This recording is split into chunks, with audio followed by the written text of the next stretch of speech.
Oke, untuk hal yang mendukung juga dibutuhkan untuk dalam pertemuan sekarang kita yang ke-5 ini perumusan masalah untuk analisis kuantitatif ini tadi adalah butuh perumusan masalah deskriptif,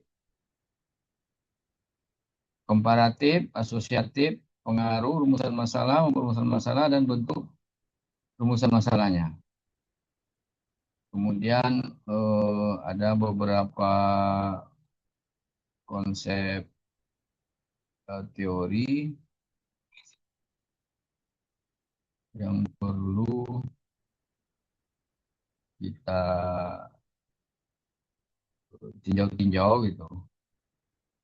Itu pertama tentang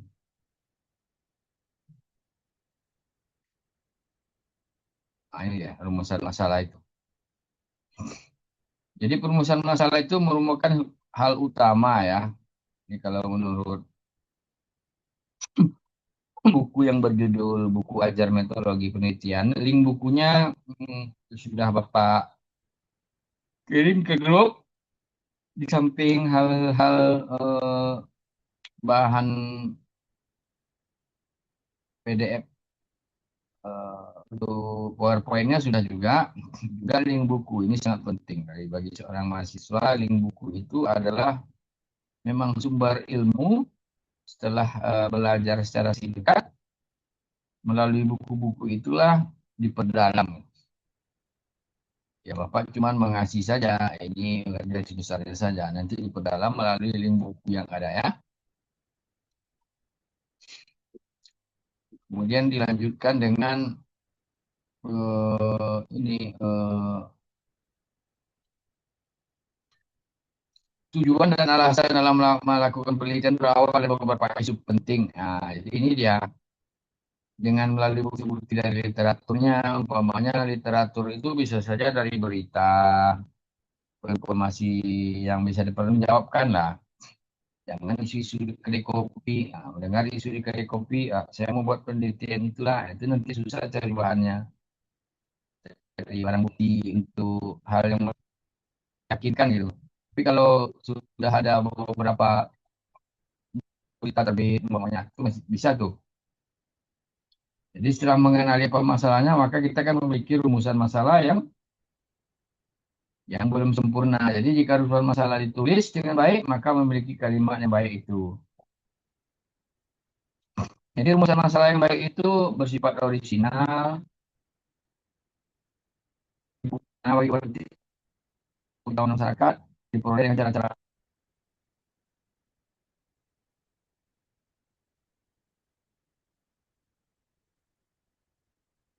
Kalau nanti ada penelitian ya rumusan masalah itu pakai kalimat tanya bersifat etis. Nah, langkah-langkahnya secara umum dimulai dari ide atau yang samar, maksudnya ide itu belum belum begitu pasti. Namun kemudian dilakukan penyempurnaan. Nah, berikut 4 langkahnya yang perlu. Langkah pertama, mencari atau mencoba mengidentifikasi masalahnya. Layak atau tidak diteliti. Begitu juga dengan berita-berita untuk analisis teks media kita nanti.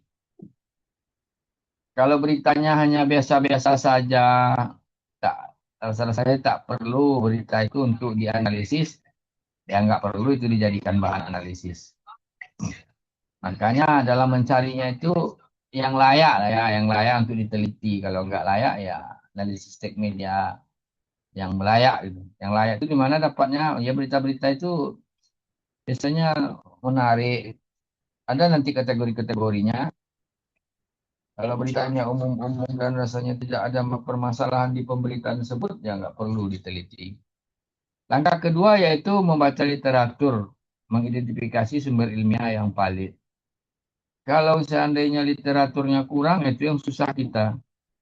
Kalau literatur untuk penelitian itu kurang, itu membuat kita meneliti agak rumit. Tapi kalau setelah kita searching di internet, literaturnya nih banyak nih, enak tuh menelitinya. Rumusan masalah yang akan kita buat itu Ya banyak bahannya gitu. Tidak tidak tidak sulit mencari literaturnya.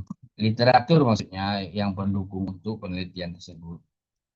Kemudian langkah ketiga proses sintesis literatur dan internalisasi pengetahuan. Ya, kalau kalau sudah membaca literatur, disintesiskan literatur dan ya internalisasi pengetahuan kita harus banyak membaca. Jadi diisi dulu otak kita sebelum kita menulis, baru dituangkan dalam tulisan. Nah, itu maksudnya.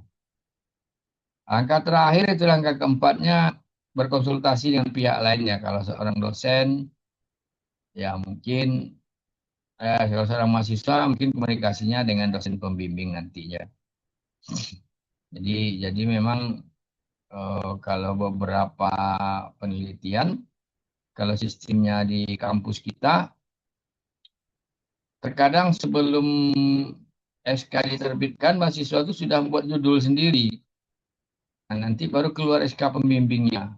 Nah, nanti baru dikasih tahu, Pak, Bapak jadi pembimbing saya gitu, oleh seorang mahasiswa. Kadang dosen itu nggak suka itu judulnya. Oh, ini udah banyak kali ini penelitian orang tentang ini.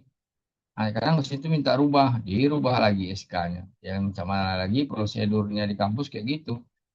Seharusnya kan dikonsultasikan dulu dengan pembimbingnya. Jadi dari beberapa kampus, kalau ada rencana pembimbing satu atau pembimbing dua, itu dikonsultasikan dulu biasanya dengan pembimbing yang akan direncanakan itu. Bisa nggak saya buat meneliti ini Pak, ini Bu. Nah, baru setelah itu, kalau udah ACC judulnya sama dosennya, ya baru dibuat SK-nya. Kalau di kampus kita terbalik, dibuat SK dulu, baru dikasih ke pembimbing. Sekarang pembimbing terkejut-kejut, nengok judul mahasiswa itu kadang itu ke itu judulnya sudah banyak yang neliti. Nah, itu yang menimbulkan polemik. Kadang mahasiswanya disuruh lomba nggak mau. Ya itu terjadi memang. Kemudian ini ada diagramnya. Rumusan masalah itu sama dengan menjawab 6 pertanyaan. What, how, where, when, why, and who. Jadi sama kayak membuat sebuah berita 5W1H gitu. Nah, jadi kalau di sini diagramnya topik of interest. Apa kira-kira topiknya? Nah, kita tengok, look, read, sintesis, si feedbacknya, kemudian research worthy problem, kemudian my purpose study address it. Jadi kemungkinan kita kemungkinan yang menjadi rumusan masalahnya itu sudah melalui sintesis segala macam. Nah, barulah ini mungkin rumusan masalahnya gitu. Jadi rumusan masalahnya tuh what, how, where, dan when, why. Jadi kalau dalam penelitian, ini buku yang lain, buku yang berjudul Metode Riset Komunikasi, merumuskan masalah penelitian itu, titik tolak jenis penelitian itu sumbernya adalah masalah katanya. Jadi kalau tanpa ada masalah, penelitian tidak akan dapat dilaksanakan. Jadi masalah ini yang penting sebenarnya. Apa masalahnya? Jadi makanya kalau dalam sidang, seminar, proposal, atau yang lain-lain, selalu dosen bertanya itu, apa masalah dalam penelitian kamu? Nah, makanya kita harus gamblang menjawabnya dan jangan tersendat-sendat. Di situ terkadang dosen menguji ini mahasiswa ini nggak tahu sedikit pun rumusan masalahnya loh. Kok udah meneliti, karena proposalnya bersih lagi siapnya kan, udah dicurigai nanti. Jadi jadi eh, di sini masalah tersebut saat terpikir untuk diteliti sudah harus dipikirkan dan dirumuskan secara jelas, sederhana, dan juga tuntas. Jadi persoalannya apa yang disebut masalah, dari mana muncul masalah, bagaimana merumuskannya, ini disimak sebagai berikut ya. Jadi kalau umpamanya eh, latar belakang masalah isinya belum berupa orientasi singkat tentang beberapa aspek, deskripsi secara umum. Makanya kadang dalam pendahuluan itu dijelaskan dulu sampai di pendahuluan itu ada masalahnya gitu. Jadi juga dengan analisis teks komunikasi. Kalau teks media gitu juga. juga ada deskripsi awalnya tentang kalau kita mau mengulas jadi sebuah tulisan, ya kalau kita mau menganalisis, tentu harus ada deskripsi awalnya dulu. Masalah apa yang kemungkinan ada di dalam teks berita atau topik yang sedang dibahas. Kemudian fakta atau data. Jadi perlu fakta atau datanya. Jadi menyangkut fenomena yang diamati, kemudian ketidakjelasan penelitian terhadap fenomena tersebut karena ada fakta atau data tentang fenomena yang diamati.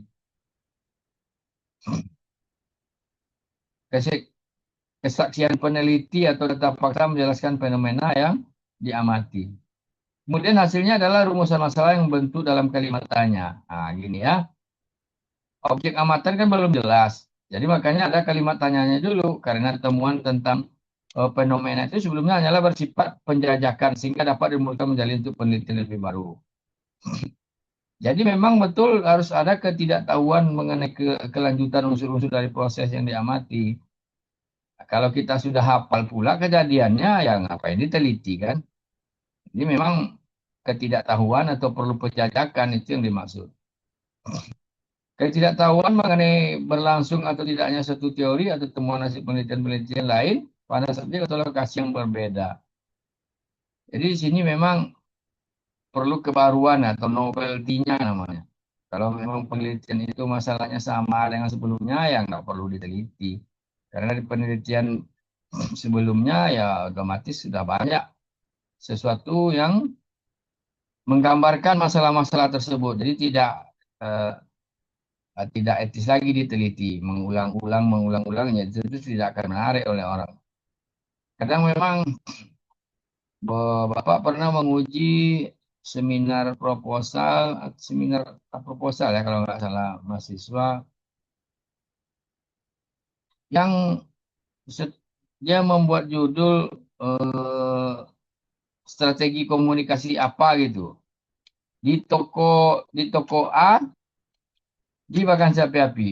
Bapak search di Google Scholar lupa ada penelitian yang sama strategi komunikasi ponsel A. Nama ponselnya pun sama dibuatnya, cuma lokasinya saja dari Jambi dipindahkan ke Bekasi Api-Api. Bapak tanya, toko ponsel yang dimaksud ini di mana ya? Dia bingung juga. Masa iya dia tak tahu pula kan? Nah, maka dicurigai yang bersangkutan mengcopy paste penelitian dari daerah lain. Nah, jadi kalau dengan Bapak, kalau ujian, biasanya Bapak selalu ngecek dulu, umpama kan sudah diberikan oleh panitia, Bapak harus menguji mahasiswa. Terkadang kan bahan belum dapat. Cuma dari judulnya saja, kadang Bapak sudah lacak di Google Scholar, semacam mana cara melacaknya lah. Nah, kadang diketahui itu, kadang sebuah judul itu sudah banyak yang mempublis, bahkan ada yang hampir mirip-mirip sekali. Nah, akhirnya kan Bapak tanya, ini ada juga salah satu penelitian, ini ada penelitian yang relevan kamu, ada nggak kamu tengok penelitian relevan yang seperti ini? Ada Paknya, karena memang Bapak tengok alur penelitiannya mirip dengan penelitian yang relevannya. Bagi Bapak nggak apa-apa, bagus juga itu ditiru, tapi jangan copy paste kali gitu. Apa pula kata penelitian orang tuh sama pula isinya dengan kita. Yang berubah-ubah lokasi itu namanya anak SD aja bisa disuruh penelitian gitu. Ini ada bahan, ubah kata pasar pasar Jambi ke pasar Bagansi Api-Api katanya. Ya, itu tinggal ngedit-ngedit aja anak SMP SD itu bisa kan.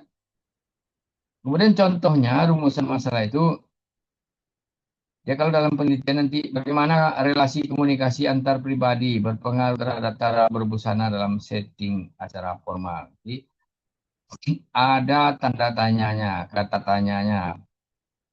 Biasanya ini ada tanda tanya. Nah, jadi pertanyaan penelitian itu sebenarnya apakah ada perbedaan pandangan antara Tina dan Tino dalam memahami relasi antar pribadi? Bagaimana pemahaman Tina dan Tino mengenai busana dalam setting acara formal?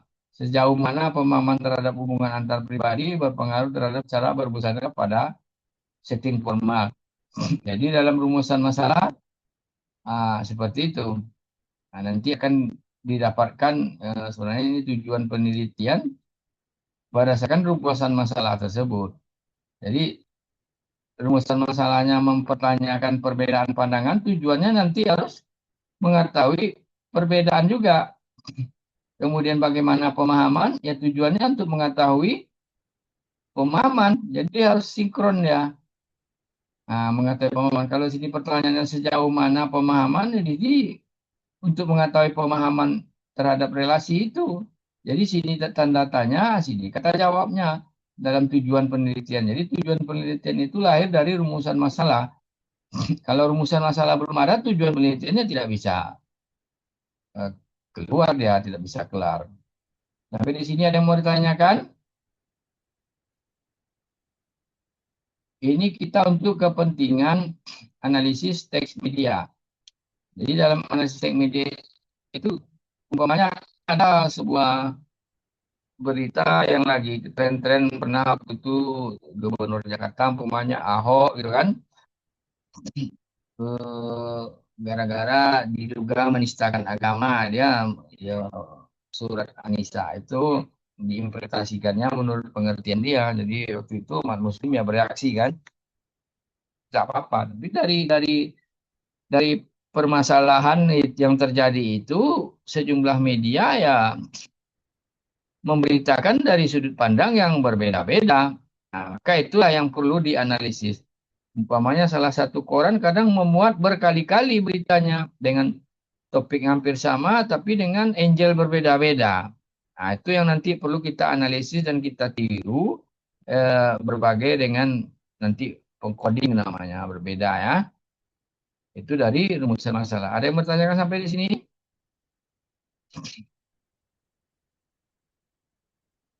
Ada yang Pak, bertanya? saya Ah, punya silakan, pertanyaan. silakan Eka. Pertanyaan pertanyaan saya adalah, apakah judul bisa kita buat berdasarkan berdasarkan hasil penelitian lapangan berupa berita yang ada di koran? Contohnya seperti semacam kita membuat hasil laporan dari yang kita buat itu, Pak. Bisa. Maksud Eka arahnya untuk skripsi ini kan, atau proposal penelitian untuk skripsi kan? Iya, Pak. Nah, bisa, Misalnya seperti judulnya seperti judul kayak koran gitu, Pak. bisa. Nah, itu yang nanti kita menganalisis teks media. Itulah yang korelasinya dengan mata kuliah kita sekarang itu. Makanya di awal-awal nanti sebelum ada contohnya, kita memang akan bingung. Menurut kalian ini materi untuk metode penelitian. Sebenarnya ini Bapak arahkan nanti ke analisis teks media. Tapi sebelum itu ya beberapa kali pertemuan ya kita obok-obok dulu teorinya kan. Kalau tidak diobok-obok teorinya nanti bingung sendiri kalian nanti tanpa kompas. Nah, tapi kalau sudah Bapak sebutkan sampai rumusan masalah, nanti konsep segala macam, nanti coding, nah barulah tergambar. Nanti itu bisa dibuat penelitian PK. Jadi Eka kalau memang suka dan menarik membuat menganalisis teks media, pakai aja teori-teori yang Bapak kasih ini. Nah ini kalau insya Allah kalau selesai materi kuliah ini, nah ini bisa untuk menjadikan sebuah skripsi. Carilah beritanya nanti. Nanti sistem mengcodingnya atau yang lain-lain yang Bapak ajarkan dari awal sampai ke pertemuan ke berapa ini ya, 5 ya, akan udah mulai tergambar itu. Permasalahan, nanti penelitiannya kuantitatif atau kualitatif, ya, arahnya ke nanti mengarah ke analisis isi gitu. Nah, jadi isi media tersebut yang Eka maksud itu, isi korannya ke, isi media online-nya ke, nah, isi yang teks yang ada di dalamnya. Jadi analisis teks media itu isi berita yang ada di media, itu yang dimaksud ya. Jadi kalau memang menurut Eka apakah bisa, ya udah sangat bisa sekali. Dan itu masih jarang dilakukan oleh mahasiswa STE Arido. Karena dari beberapa judul yang Bapak tengok ya arahnya ke sana tuh agak sedikit kurang menganalisis teks media ini. Padahal kan satu mata kuliah analisis teks media ini menggiring mahasiswa nanti untuk bisa menganalisis beberapa berita bisa saja satu koran ini kayak umpama satu koran pos Metro Rohil atau sebuah media online. Dalam sebuah media online itu ada berita umpamanya tentang bupati setempat. Nanti menyangkut apa gitu. Umpamanya menyangkut perseteruan dengan wakil bupati. Nanti dari satu media itu bisa diambil berapa buah beritanya yang memuat tentang itu. Ada umpamanya 40 atau 10 atau 20 berita. Nah, itu nanti direkap beritanya dulu. Nanti bisa dianalisis. Dari analisis itu nanti akan diketahui kebenaran seperti apa sebenarnya kondisi atau perspektif yang sudah terjadi dari perseteruan antara bupati dan wakil bupati. Ini contohnya ya, contohnya saja. Maka perspektif seperti itu bisa dianalisis. Kalau hanya mengumpulkan berita saja, kita baca sepintas lalu semua beritanya, ya kita sekedar membaca. Naluri kita harus untuk mengetahui secara pastinya apa yang terjadi, ya kita harus analisis. Kalau menurut bupati penekanannya ke sini, menurut wakil penekanannya ke sini. Sebenarnya hubungan mereka kata bupati baik-baik saja. Sementara kadang wakil bupatinya curhat-curhat di media sosial, di media siber atau media online tentang dia tidak dilibatkan. Nah, yang kemarin yang baru-barusan mencuat kan kalau di Royal tentang adanya pelantikan yang wakil bupati tidak tahu sama sekali. Ya kan, ada dengarkan kemarin kan? Nah, itu cantik untuk dianalisis sesuai mata kuliah kita sekarang analisis tech media. Ya, nanti udah beberapa media menerbitkan atau satu media menerbitkan berita itu beberapa kali, itu yang dianalisis. Maka akan diketahuilah eh, kepastiannya sesuai pertanyaan-pertanyaan yang kita harapkan untuk mendapatkan tujuan penelitian tersebut. Sebenarnya umpamanya bagaimana ini, bagaimana itu, bagaimana begini, bagaimana itu.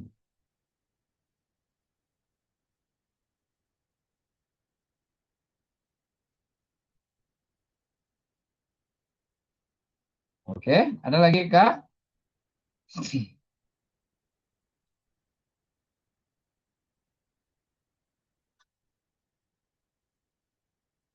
Ada lagi yang mau ditanyakan? Silakan.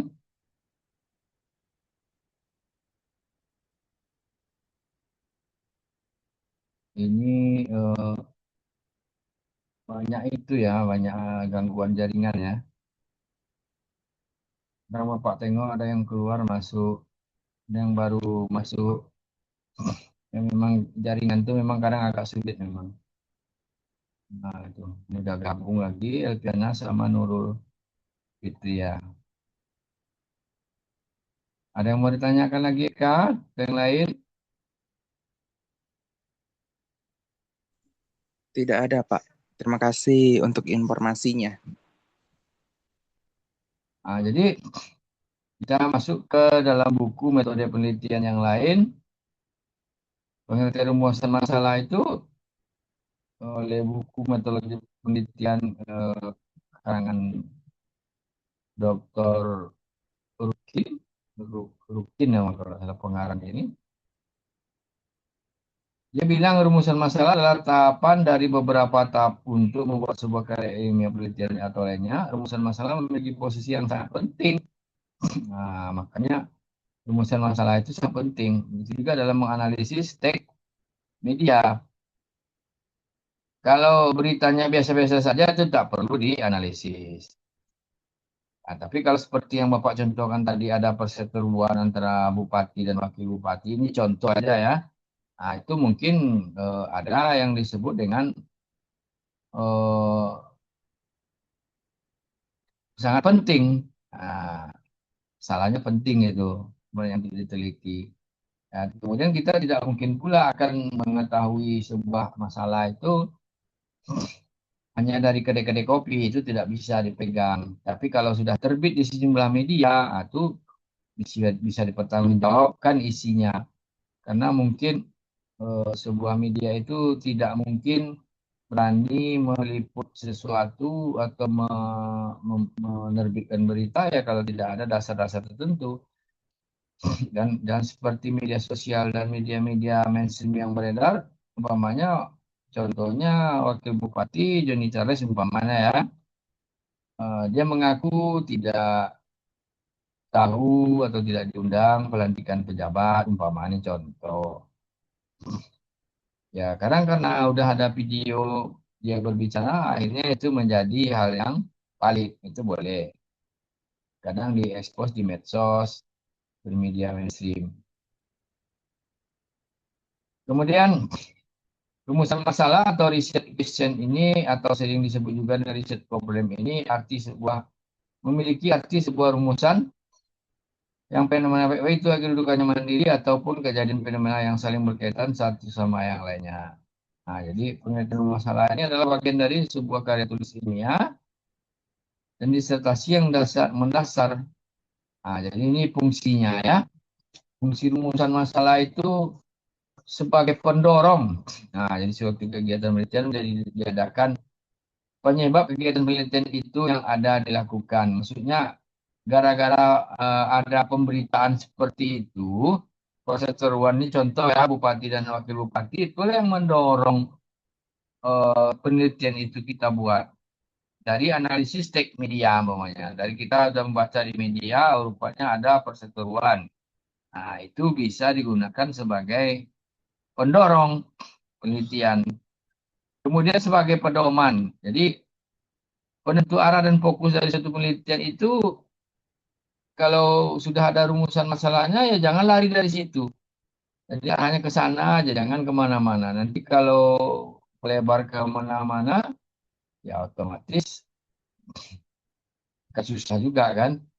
Sementara dalam rumusan masalahnya hanya merumuskan ini, tujuan penelitiannya ini, ya cukup sebatas itu saja. Jangan melebar kemana-mana. Jadi kalau tidak ada rumusan masalah itu yang akhirnya kita mengarang bebas. Sebentar bicara A, sebentar bicara B, ya, ya. Itu sering tulisan kayak gitu tuh. Melebar kemana-mana. Dia tidak fokus lagi ke arah yang masalah yang akan dipecahkan ya gara-gara rumusan masalahnya mungkin lupa dia atau dia tidak buat atau kadang dia tidak paham kan tentang rumusan masalah. Makanya rumusan masalah ini sangat penting. Kemudian sebagai jenis penentu data macam apa yang perlu dikumpulkan. Jadi kalau udah ada masalah yang akan diteliti, ya data apa yang kita perlukan ya kita cari. Oh, ini yang diperlukan nih. Kemudian cara untuk membuat rumusan masalah.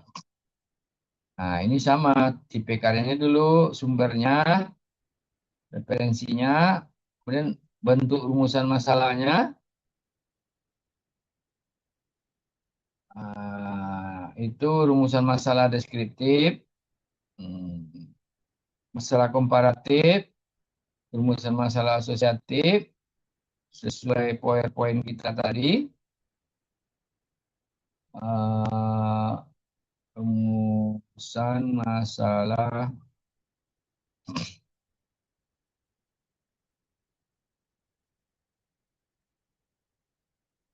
komparatif, asosiatif, itu.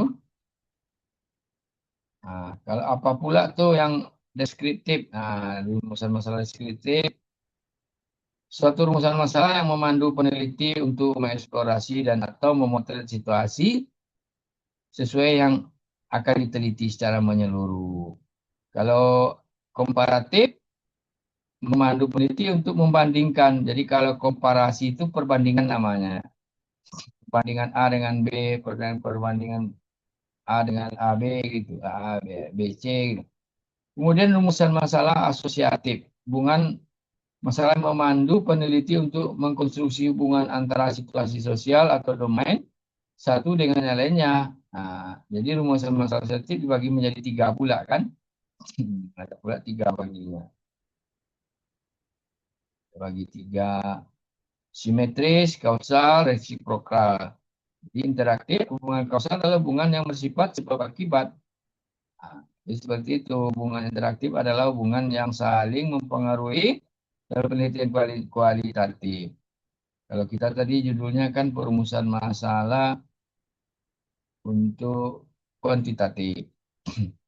Sementara juga kita harus menyinggung hubungan rumusan masalah di kualitatif.